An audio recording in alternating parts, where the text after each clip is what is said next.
What's next? Oh, well, everybody know who I want next. I want Terence Crawford next. You're going to make that happen? Huh? You're going to make that happen? Oh, definitely. That's the fight that I want. That's the fight everybody else want. Like I said, I'm going to get these straps. I'm going to go over there and take his shit too. All right. Errol, congratulations. Terrific fight this evening. Thank you. Man down. Strap CZ. I know what time it is, baby. Terence, I'm coming for that belt.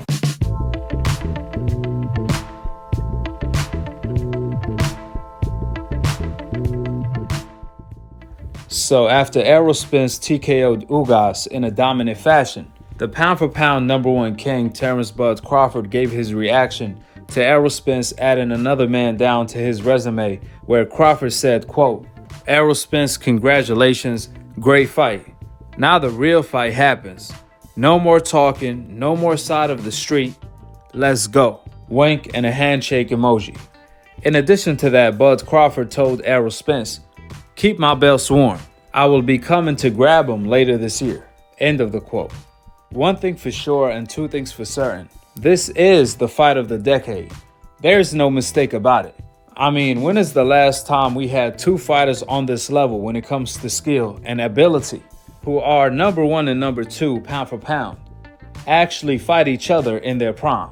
We have to go back at least 28 years when Roy Jones fought James Toney in 1994.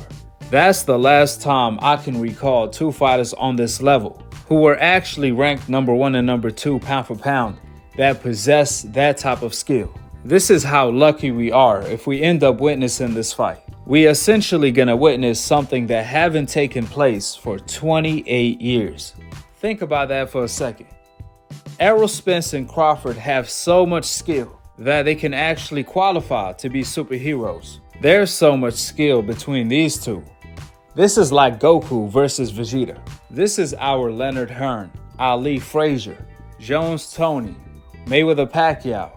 This is that type of a fight. On one hand, you have boxing pound for pound #1 Crawford coming off his biggest win yet, knocking out Sean Porter, a fighter that had never been stopped before. A fighter who had the best resume in boxing back when Crawford fought him. On the other hand, we have Errol Spence, the #2 pound for pound, who just man down the dark horse of the welterweight division, Ugas, where Errol Spence chopped down the Cuban sensation in such a skillful fashion. That was artwork the way Errol Spence performed last night. He completely tore down one of the most skillful fighters and one of the most game opponents in Ugas, where Errol Spence literally snatched his soul. Now the scary part, even though Errol Spence looked better than ever, remember, this is Errol Spence coming off an eye injury and nearly a 2-year layoff, meaning this was supposed to be a tune-up fight. Errol Spence treated Danny Garcia and Ugas as tune-up fights, even though they are top-notch world-level class fighters. This ain't no Avini, Rocky Fielding, Makabu, To-Go. Errol Spence is cut from a different cloth. After a car accident where Errol Spence survived in a miracle way, after a career-ending eye injury, Errol Spence chose to tune up Danny Garcia and Ugas as his comeback fights. Talk about being a dog.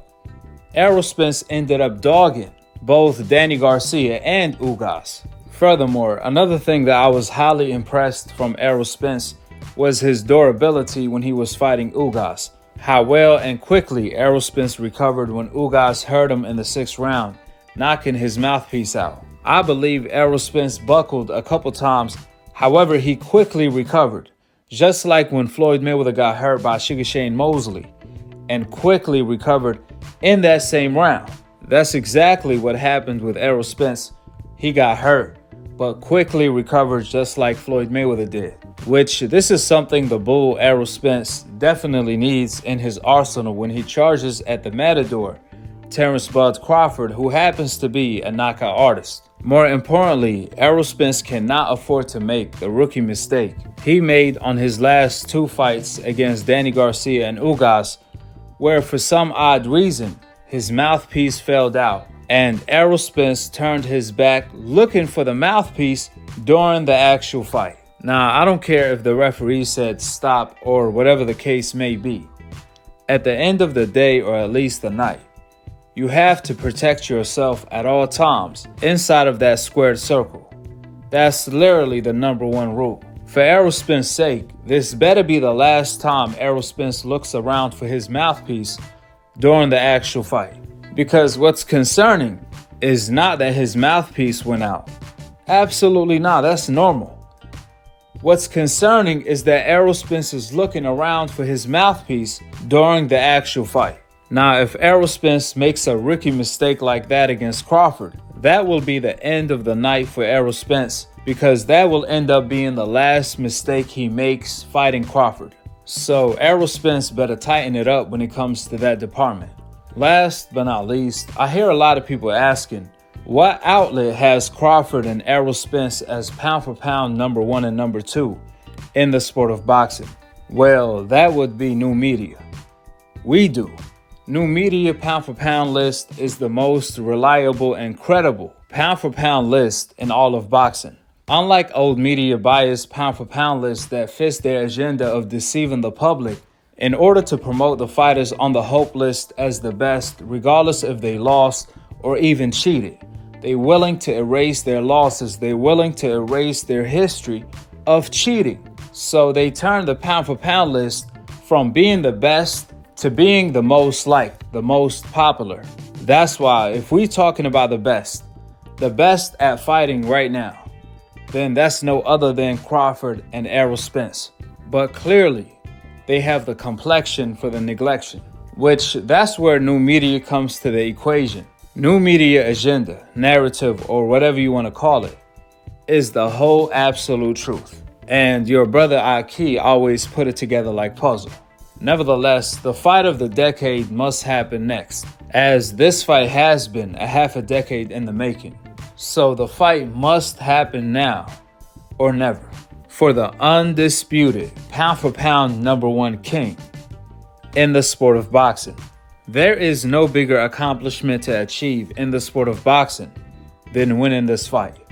With the facts being laid out, drop your thoughts in the comment section below, subscribe below, and click on the notification bell to be continued on the next episode of Akhi, TV. Peace, and I'm on to the next one. Free smoke, Junior. They don't know what time it is. T-Bug Crawford. Yeah. Everybody know who the champ is at 147, who the king is. And he's too small. He's too small. He little.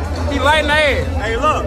Ain't nobody say Floyd was light in the ass. He's light in the ass. You're not Floyd. Hey, I told you I was going to pull up on Spence. Hey, you really already know. Hey, look. I love it. Hey, look. I love it. I told him about what that word. Free smoke. I told him about what that word. Hey, This ain't no Keith Thurman shit. That's why we be scared and shit.